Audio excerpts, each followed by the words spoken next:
तर सर्वांना कळवण्यात येत आहे की जोपर्यंत हा माझा व्हिडिओ जात आहे हे सामाजिक कार्य या ठिकाणी चालतंय. तर संकल्प एकात्मिक व्यसनमुक्ती केंद्र असं या व्यसनमुक्ती केंद्राचं नाव आहे. भंडाऱ्यापासून अगदी 1 किलोमीटरवरच्या अंतरावर इथे ज्यांना व्यसन जडलेले असते ते येतात आणि इथे व्यसनमुक्त होऊन जातात. तर तिथे चांगली बाब आहे. तर त्यांच्या तोंडून बघूया, ऐकूया. तर दादा, तुमचं नाव काय? चंद्रशेखर देवाराम काळके. तर तुम्ही इथं किती दिवसापासून आले? आता 1 महिना झाला. तर या अगोदर आणि आत्ताच्या तुमच्यात काही बदल जाणवत आहे? हो, जाणवत आहे. हो. कशात बदल जाणवत आहे? म्हणजे पहिले घरी म्हणजे दारू पित होतो ना मी. दारूचं व्यसन. हो, तर आता दारूचं व्यसन कधी झालं का? हो. प्रकृतीमध्ये बहुत ठीक वाटते. वजन वगैरे वाढलं हो, आणि मानसिक स्वास्थ्य लागतं. हो. आणि या प्रकारे बरं, यानंतर प्रत्येकाला विचारणार मी. दादा, तुमचं नाव काय? पवन तेजराम भोर. तर तुम्ही इथं किती दिवसापासून? 18-20 दिवस झाले. तर बदल काही जाणवत आहे? हो. बरं, तुम्हाला कुठलं व्यसन होतं? दारूचा. दारूचं. तर आता बरं वाटते. इथं कुठे बाहेर वगैरे जायला भेटत नाही. दारूचं पिण्याचा प्रश्नच निर्माण होतो. नाही. आणि आता मला पण तुमच्या हेल्थमध्ये असं वाटत नाही का तुम्हाला बदल? तर खूप खूप धन्यवाद. तर दादा, तुमचं नाव काय? निलेश चावरे. कुठून आले तुम्ही? इथून भंडारा. तुम्हाला कुठलं व्यसन होतं? दारूचं. आता कमी झालं? आता इथे आहो तर कंट्रोल मध्ये आहो ना.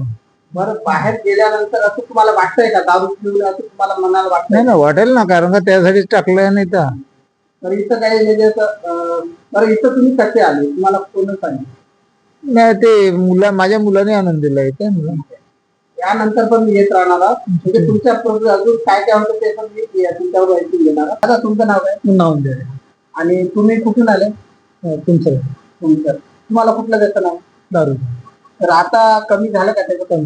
कमी झालं ना? ठीक आहे. आणि बरं, आता तुम्हाला वाटतंय की आपण दारू पिऊ नये आपल्या मुलाबाळांसाठी वगैरे वगैरे? नाही, सध्या तो विचार होत नाही. इच्छा होत नाही ना? आणि यानंतर पण तुम्ही घरी गेल्यानंतर 1-2 महिन्यात तुमच्या घरी येऊन तुमचा इंटरव्ह्यू घेणार. तुमचं नाव काय? माझं नाव कुमोद राऊत. तर तुम्ही कुठून आले? मी लाखांदूर. तुम्हाला कुठलं व्यसन?